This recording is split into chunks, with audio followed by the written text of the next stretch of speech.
Maligayang araw sa ating lahat at welcome back na naman dito sa aking munting channel.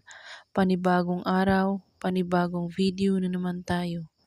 Sa araw na ito ay may ituturo ako sa inyo na simpleng gabay at simpleng pamamaraan.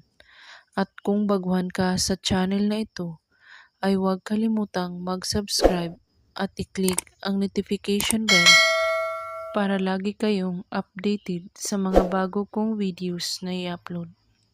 Gusto mo bang magpaparamdam o tatawagan ka ng taong ayaw na ayaw kang kakakausapin at yung taong ini-ignore ka at tatawagan ka at magpaparamdam agad-agad ang taong ginawan mo nito?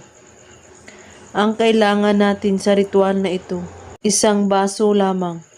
Kailangan magfo-focus po kayo sa paggawa nito at buo ang inyong paniniwala, walang ibang iniisip at pagdududa.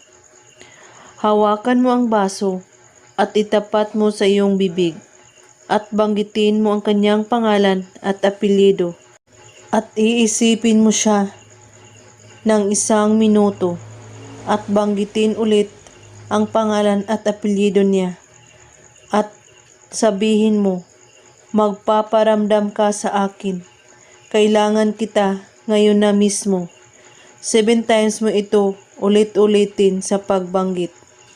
At pagkatapos, itaob ito sa inyong altar o lamisa na walang makakakita at makakaalam sa iyong ginagawa para tatalab agad. At kunin mo ang baso kapag gumana na ito unti-unti.